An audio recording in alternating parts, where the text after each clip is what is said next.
Greetings, everyone. Welcome to Before I Do, the show that shares with you everything that you should do before saying I do. It is our responsibility. It is our job. It is our honor to help you facilitate courageous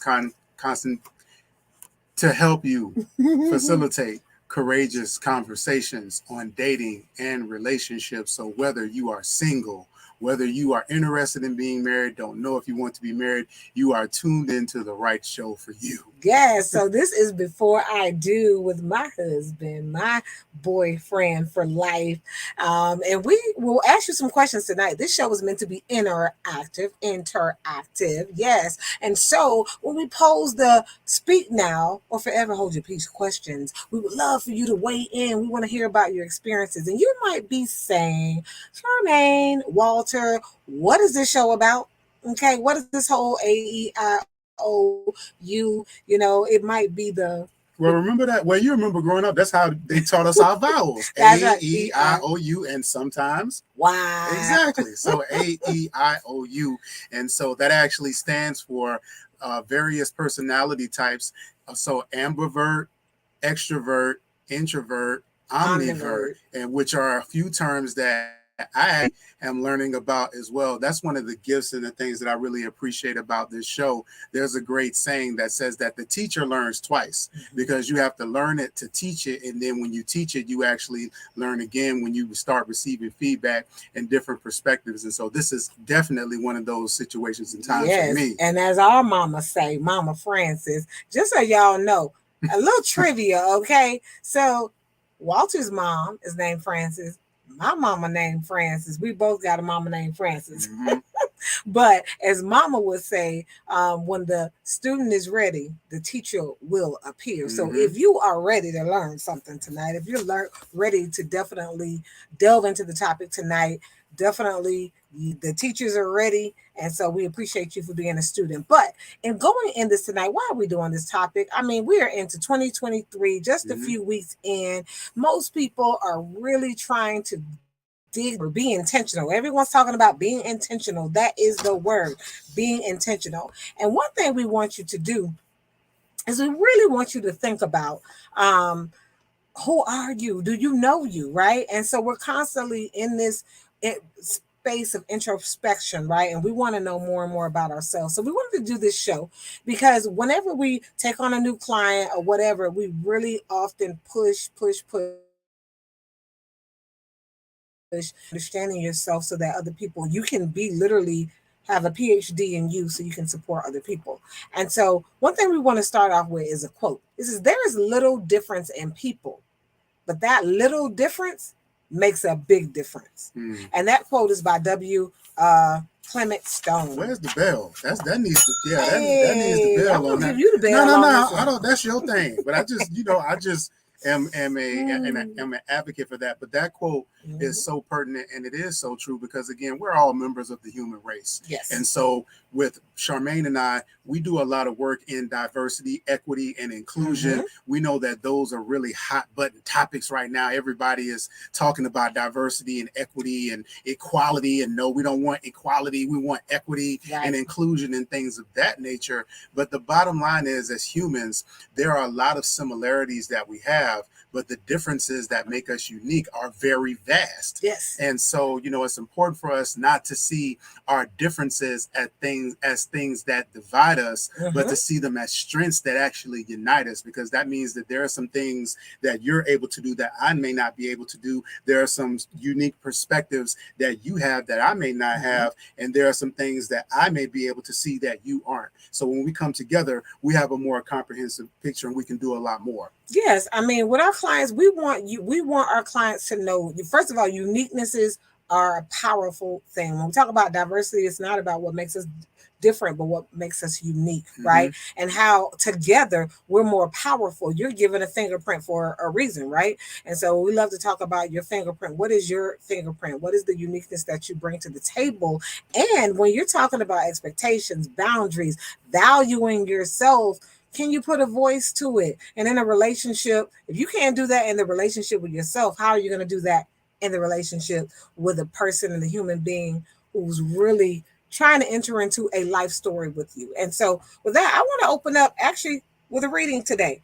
And so this is something very powerful. It says our personalities play a central role in our love lives, and our personalities play a central role in how we shape our communications, how we give and receive affection, whether we tend to show up early, well, or late, or whether we like routine or variety. In short, couples love the way they do in great part because of their genetic disposition.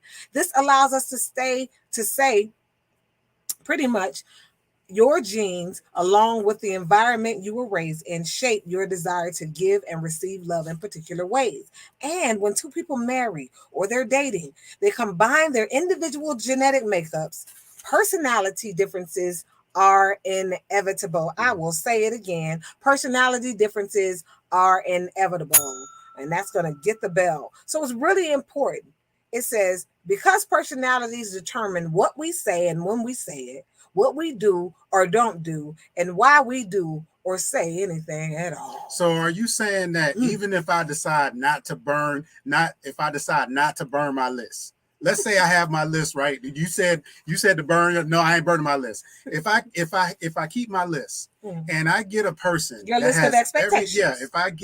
If I get someone that has everything on that list, you're saying that there still may be some challenges as far as when it comes to our personality types and interacting. Because every couple is unique. I mean, again, and that's another thing too. We look at other couples, and I mean, there's been times where people are like, man, I thought you guys were, when I share testimony or share something that Walter and I, we've gone through and we've overcome it. We've gone through it, right? We had some challenges, but we went through it, right? We didn't fight each other. We worked together to fight the problem, right? And there's been times where I've shared some of those things and, just to encourage another couple. And they're like, man, I thought you guys were a power couple. And I'm thinking to myself, what in the what? And I says, well, what is a power couple? And then they would say, well, that perfect couple. And I'm like, oh, okay, well, if that's your definition, we're definitely not a power couple if power couple equals perfection. Because we're not, first of all, we're not aspiring for perfection, right? Our goal is to perfect the work in us, right? But we know we didn't come into the relationship as perfect beings. We plug into our power source, and that makes us a power couple. Yeah, our goal is authenticity. Absolutely. Our goal is for us to show up for one another and everywhere that we go in ways that are genuine and that are specific to who we are. And so with that, we're going to usher us right into our show, which talks about different personality types. It is really important when you're dating someone and or if you are married. You could be in a marriage and we're 20 years into the marriage. That person is not the same person they were when you guys started dating or when you first got married. If you're 20 years in, you have evolved and your partner has evolved. And so sometimes it's good to do a nice checkup. Yep. Right? Newsflash, things are going to change. Whether you get married or not, things are going to change over time. That is the nature of life. That's right. I'm going to ring the bell for that, for change. Because we say we won't change until it shows up, until it knocks on the door. All right. So opening up this show, before I do the A-E-I-O. So let's start with, you want to start with I? We're not going to go in order. So let's start with the I. We're going to start with the I. I think we start with the I because that's the one that most people are familiar with when it comes to introverts. Okay, so let's start with it. So an introvert, just so you know, an introvert is... Are you going to ask a question? No. I'm going to pull it up so people can see it. Got it. All right. So to define an introvert prefers to be in minimal stimulating environments, and they tend to go inward to recharge. Notice how I'm talking because I can relate, right? They're often best on their own or in select company. So this is the individual. They don't need 1 million friends on Facebook, right? They can have 5 really deep friends that they enjoy their company, right? Introverts also tend to have a low social desire and often withdraw from social activity. Why? Often because social activity may drain an introvert. An introvert has very limited energy capacity. And so sometimes an introvert, they're going to preserve their energy at all costs.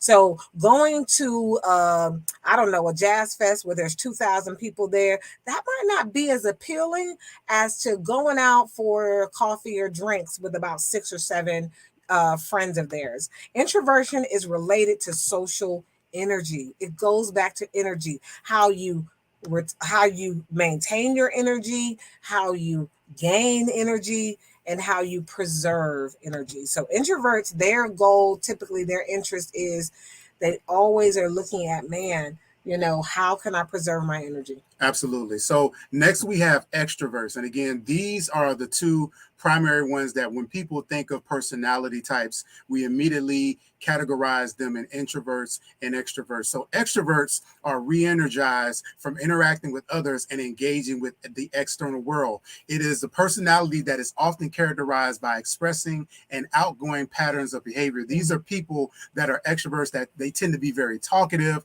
they're sociable, they're active, they're warm. These are the individuals that during COVID, they were going crazy because the whole idea of having to having to quarantine and not be around other people and to interact, that not having that ability, that really frustrated them. And so there was a really great comic book meme where you have an introvert and an extrovert that's in a room, right? And one is like, and this is during quarantine, and one is sitting at a desk and they're writing and they're all calm, and the other person is like at the window, like pulling their hair because they're just so anxious to get out and talk to somebody and interact. So notice that we're talking a lot about energy. And when it comes to personality types, if you're an introvert or extrovert, it all goes back to where you draw your energy from. For those of us who are introverts, we draw our energy from that alone time, from that downtime. Charmaine, what's interesting about us is that we both are introverts, but how we recharge, even when it comes to that seclusion, is very different. I'm very quiet. I don't like a whole lot of noise. I don't like a whole lot of light. I like it cold, quiet, and dark when I'm sleeping or when I'm just trying to recharge my mind. This one over here, the opposite. I mean, music blaring, TV turned up, stuff all over the place, but in solitude. Yeah. So again, it is, even though we're both introverts in that way, the energy and the way that we recharge can be vastly different, even within our commonality as it relates to us being introverts. Now, there's one thing that I do want to say, though, about introverts and extroverts, and something that is very powerful, right, to know. Because we are in a season of really, depression is, there's a lot of individuals suffering from depression, right? And some individuals, it's at a chronic, it's at a really a clinical phase, a chronic phase. And in others, it might just come in small spurts. So when it comes to introverts, while they love that quiet time by themselves, they can really appreciate that. It is really important for introverts. And I don't know, introverts tend to have friends who are extroverts, because you need that balance. But if you're an introvert and you are spending too much time by yourself and not really engaging with other people, that can be a challenge. It can really put you in a place of becoming depressed. And on the opposite side of that, if you are an extrovert,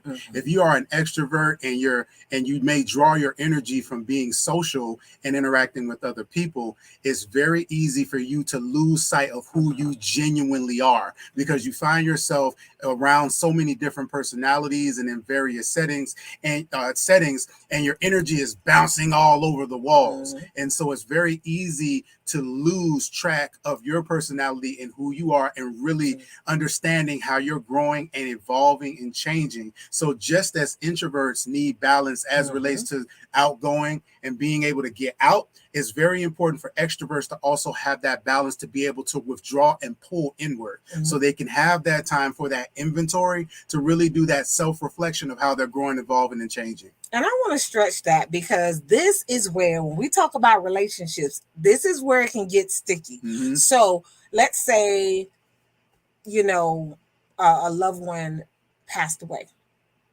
and my partner who I'm dating, or if we're married, my spouse, right? I'm grieving. I'm grieving the loss of someone. I want you to think about, how do you usually support others when they are grieving a loss of an individual? Do you push in? Do you go by their house? Do you sit with them? Do you call? Or do you pause, meaning I just don't do anything? Or do you pull back? Mm. Do you give them their space to really process what they're going through? These are some of the challenging things we go through in relationships with other individuals. We are often approaching them thinking how, what would I want to occur, right? If I'm grieving and I'm sad, I would want some space. I want to be by myself. The other person's thinking, no, if I'm sad and I'm grieving, I would want other people around me, flooding me with love, flooding me with, with their energy and all of that. And then you have other people who they're like, look, I just want a balance of that. I don't want too much and I don't want too little, right? I Mm-hmm. need to know that you at least care, call, text, something, right? And then the other end, it's like, no, I do need a little bit of quiet. And so that brings us to our third personality type, Mm-hmm. which is an ambivert. Mm-hmm.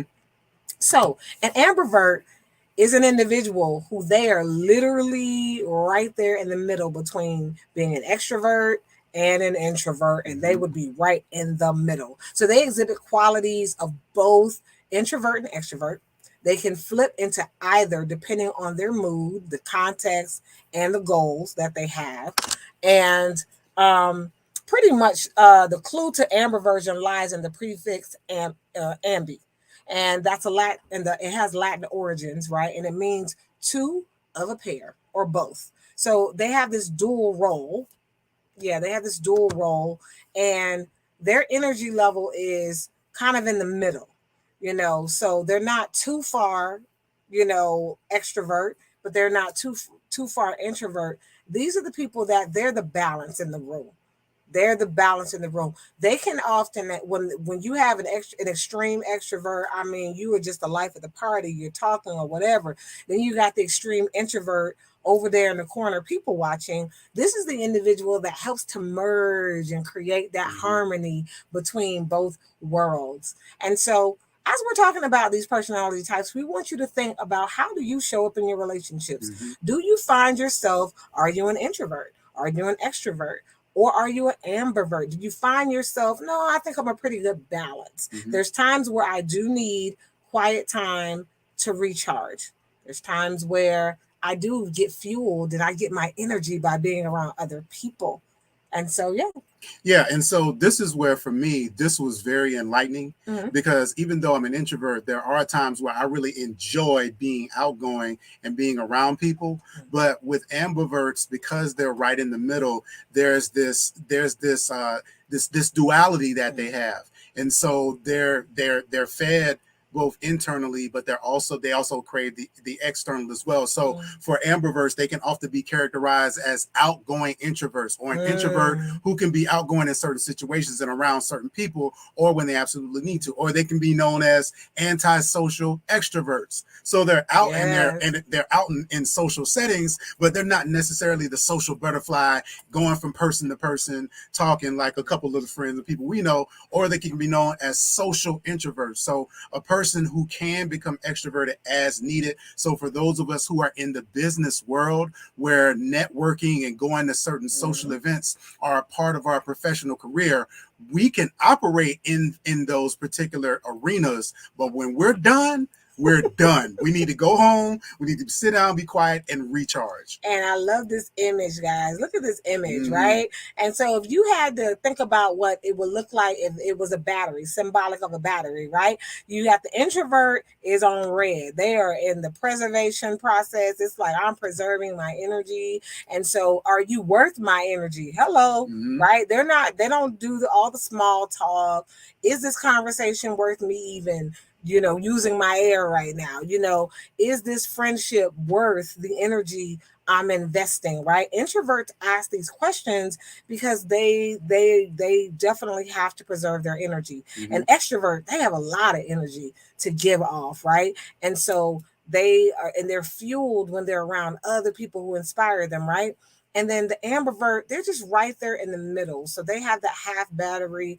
It's not over, it's not completely full, but it's not completely empty as well. These are those, really balanced individuals that show up in the room. Absolutely. So, do we have a question? We want to know. We actually had a comment. We actually had a person that just wanted to let us know that they were here. So Alicia said that she's tuned in. So Alicia, thank you so much for joining us this evening. But absolutely, if you have a question or a comment, be sure to put it in the chat. And then the last of the personality types, we have talked about introvert. We talked about extrovert. We mentioned ambivert, but there's also an omnivert. Now, omnivert can be understood as hopping from one social personality to the other. So they are actually extremists. So they go from introvert and they can move all the way over to extrovert. So they can be outgoing and quiet, fearless and shy. These are people who they give you social whiplash because you never know what you're going to get. Exactly. And part of the reason why is because they adapt to the environment that they are in.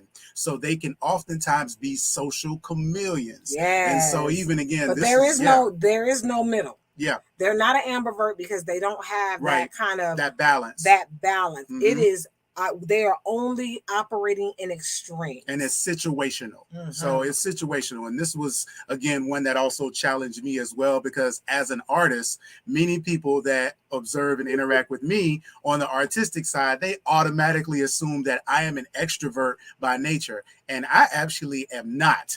And so as we were studying these, I began to think about, well, I know I'm an introvert. I test as an introvert, but maybe I'm more of an omnivert. All right. And let's go ahead and give you guys a formal definition of what an omnivert is. All right. Omniverts can be understood as hopping from one social personality to another. Again, we already said they are extreme ends of the spectrum, right? It is pretty much they're out there. They have high energy or low energy, but there's no in between. Absolutely. So with that, what we want to do is we want to go into our first Speak Now question of the night. And that question is, are you an introvert, an extrovert? Are you an ambivert or omnivert? So which one are you? And have you found yourself more romantically compatible with partners that have the same designation as you or a different one from you? They say that opposites attract. Do they? I mean, in certain situations, they absolutely do, because we need someone that complements us. And so for you, are you an introvert? Are you an extrovert? Are you an ambivert? Or are you an omnivert? And if so, do you find yourself more compatible romantically with individuals that share your same designation or that may be the opposite designation? All right, you all. So we're going to have you all to ponder that, and we're going to take a brief commercial break. Be sure to put your questions and your comments and your answers to the first Speak Now question in the chat, and we'll be right back with more Before I Do.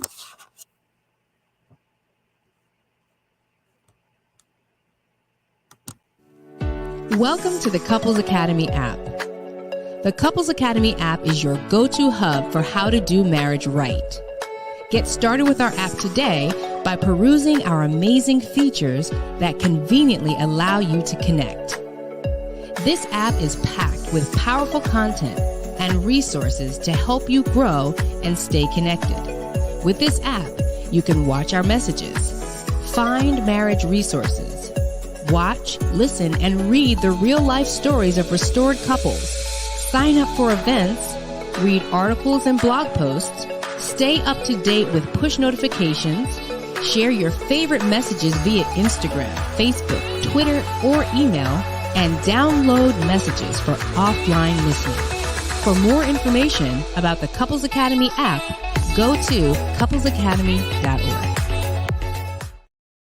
Greetings, everyone. Welcome back to Before I Do. Tonight, we are talking about A.E.I.O.U. We're talking about personality types, ambiverts, extroverts, introverts, and omniverts. So learning a whole lot when it comes to the interaction of these different personality types. Yes, we already established that every couple is unique. You bring your uniqueness. Your partner brings their uniqueness. There is very rarely another couple like you. And so that's why even it's important to make sure that you work with professionals, because you can go to your friends and ask for friendship, ask for relationship advice, but the reality of it is while they can impart their wisdom, they can impart their experiences and even the wisdom that they have is uniquely tied to the dynamics of the relationship and relationships they have been in. Your relationship with your partner is uniquely different. So it is important to, first of all, how well do you know you, right? And then how well does your partner know themselves? And so that conversation can be a lot richer, a lot deeper, and you guys can definitely support and growing in your relationship in having these conversations. And speaking of relationships and partners, our first Speak Now question of the night is, are you an introvert, an extrovert, an ambivert, or omnivert? And have you found yourself romantically compatible with partners with the same designation or a different one? I know for me, I would say that in my past, I found myself best compatible with people who are introverts. I didn't like being necessarily in a relationship with somebody that was outgoing and that was, that liked being on the scene and, all the time. That just, for me, that was it. Maybe some of it was my immaturity, maybe it was my insecurity, but just the idea of having just alone time and us doing things where it's just the two of us and kind of quiet, and in that way was what I was always most comfortable with. But if we're going to be social, we either do it together or it's done in moderation when we're apart. Not somebody that's just, again, wants to go out all the time. I found that to be a bit much. Now, that's funny because when we got together, I thought literally that's who you were. Because you were always the one. I know it's like, ooh. I thought you were the one in the relationship. Like you were constantly like, well, where do you want to go? What do you want to do? And I'm like, we can hang out at the house and watch TV. And I know y'all are probably like, no, Charmaine, you're not that boring person. The one that always want to stay home and chill. And I know I'm not that exciting. Like, and it took him years to like believe that I'm like, cool, well, that's just hanging out.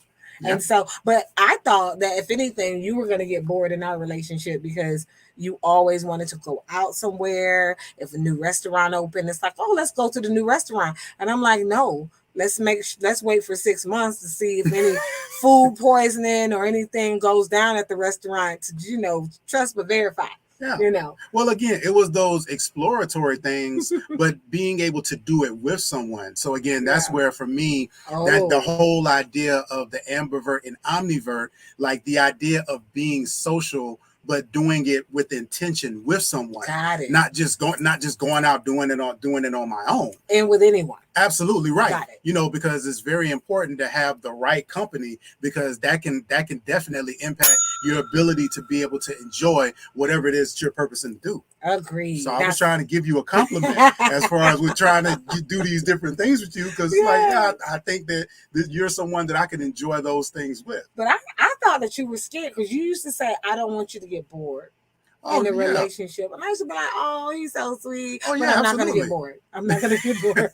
Well, I know that now. It's like, wow, I really could have saved my money, but And so with that, we want to look at 6 ways to make an extrovert relationship work. Yes, so opposites can attract, and again, as we mentioned, it's important to have that balance. However, it is a work when you're talking about the dynamic between extrovert and an introvert, because how they recharge themselves and where they get their energy is diametrically opposed to one another. So how do you make that dynamic work when you have an individual where, again, they crave going out and being out and being social? That's where they draw their energy. And you have someone that is the complete opposite of that. Can the relationship work? The short answer is yes. But there are some steps and there are some things in place that need to be in order for that to work. That's right. And will conflict show up? Absolutely. Which is in every relationship. Yes, you can be 2 introverts together, 2 extroverts together, ambiverts, omniverts. Conflict is going to show up because, again, that that is just a natural part. Mhm. And according to one of the gurus of relationships, they call him the Godfather, right, or the father of relationship research, Dr. Godman. He said that in relationships, there pretty much will be conflict. 69% of that conflict is going to be unsolvable, because some of those things we mentioned earlier, some of them are cultural, some of them are attached to our gene, all right, and how our genetic makeup, right, our belief systems. There's a lot of things that influence the uniqueness of how you show up. And so it's important for us in relationships. It's not a matter of trying to conquer all of the conflicts, but it's about what are we learning about ourselves in conflict, right? And then how can we partner? How can we make it a partnership?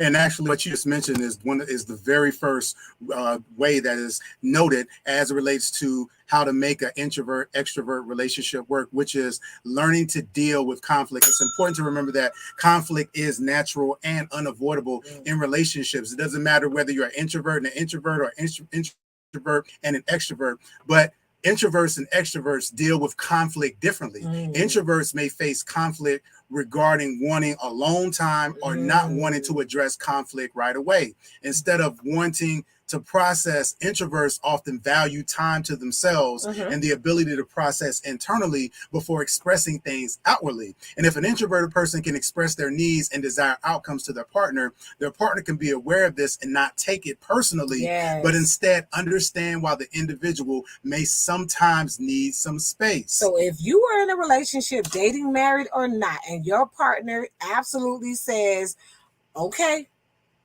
you said something, I'm upset right now, I need a time out, I need to go process this, and we can pick this conversation back up in another 2 hours. Allow that person that space to process. Allow the person time to process, especially if you are dating or married to an introvert. They need the time to process. But it is absolutely important that you all deal with the issue. Yes. Do not allow yourselves to just move past it without going back and address it, because that type of behavior can begin to really drive a wedge in your relationship when you just begin to avoid that conflict and not addressing those issues and just moving past it rather than taking the time to really make sure you address it. And it doesn't lead into avoidance when you say, no, I just needed 2 hours to process. Now, okay, I paused it. Now I'm going to unpause it and we're going to come back and we're going to discuss it. And we have a rule that with our clients, if you put the conversation on pause, then you have a responsibility to go back to the remote and unpause it and pick it back up. That is your responsibility in the relationship. Number two, when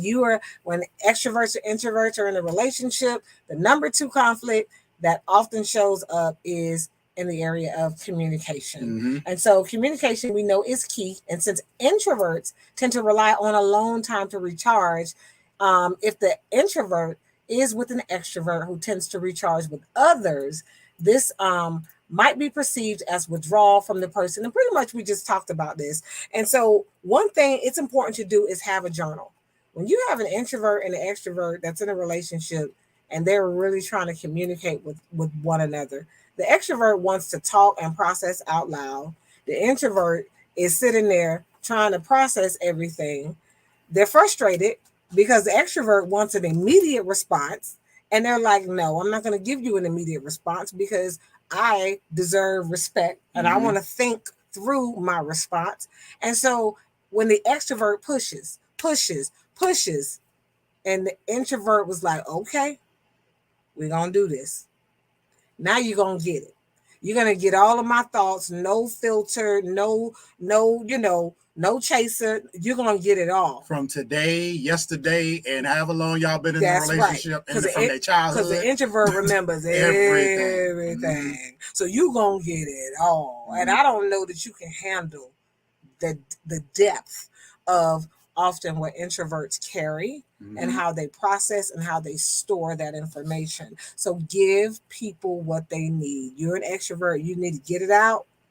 That's fine. Think through your responses, though. And both of you, extroverts, definitely sometimes if you just need to get it out, don't always get it out verbally.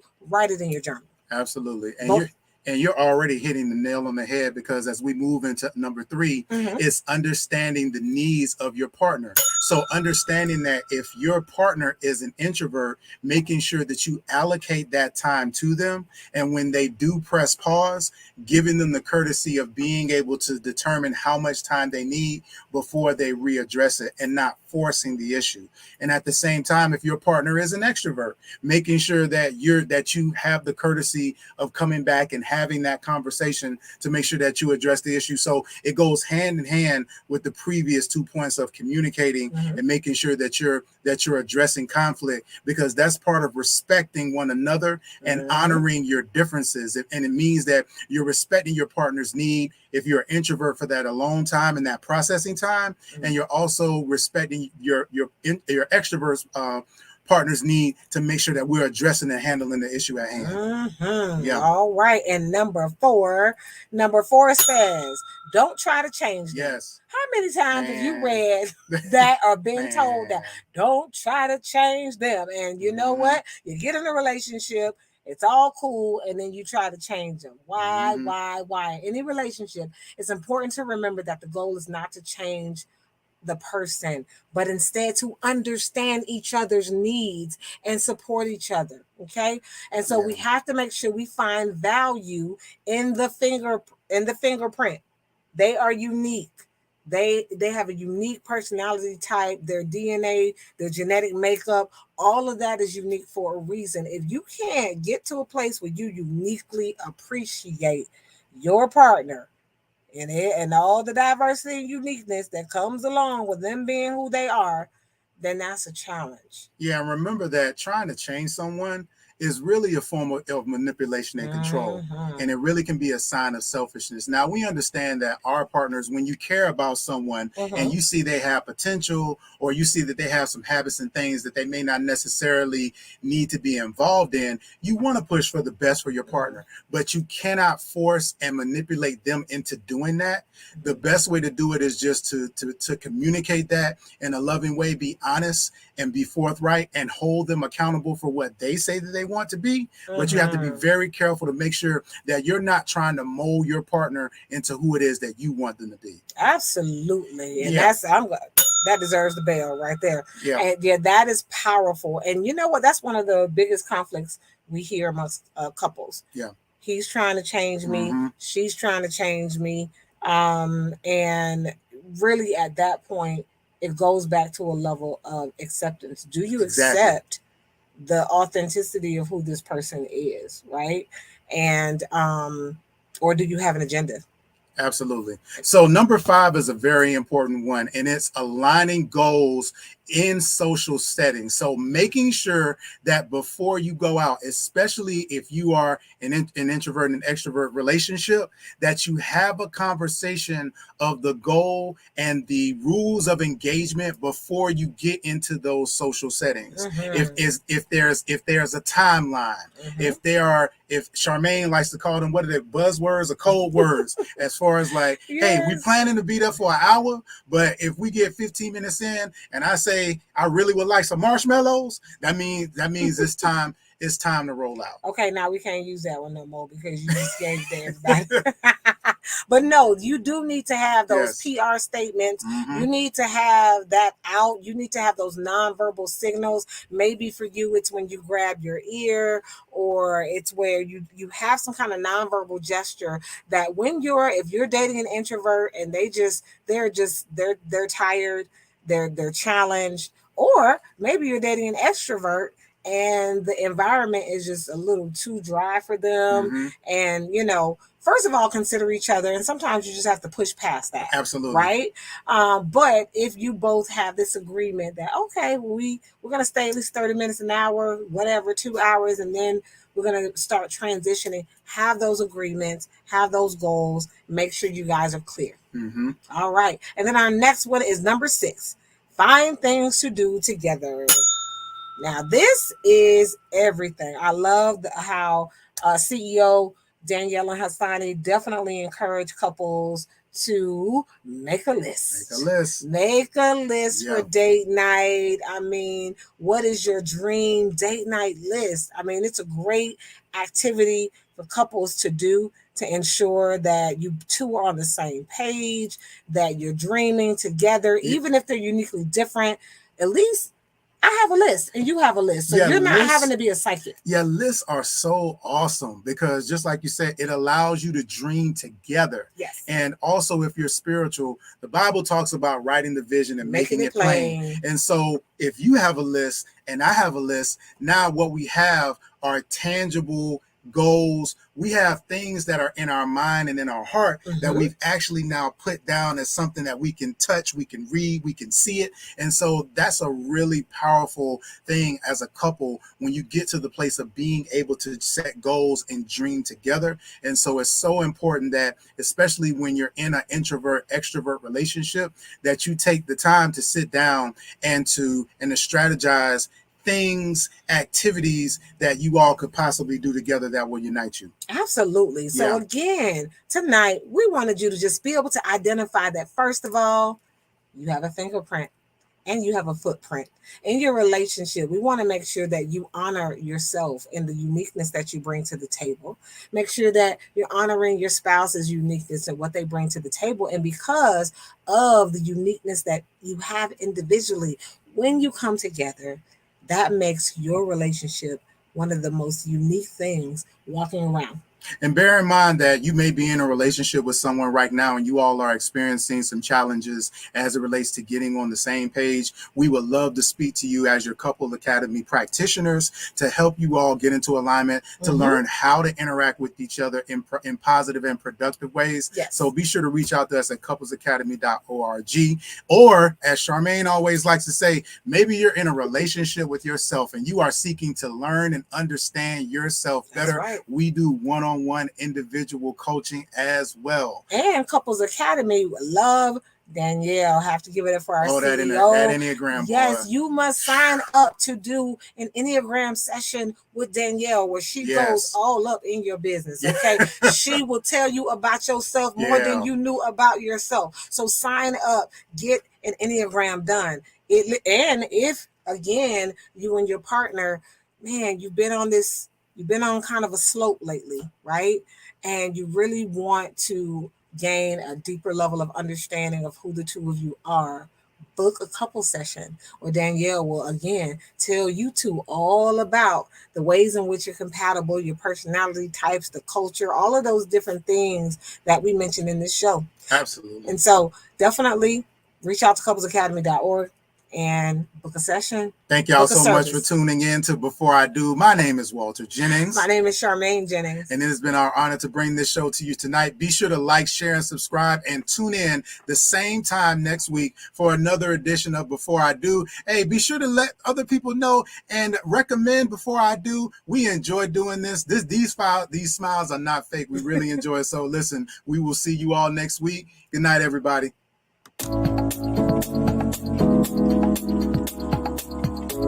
Thank you.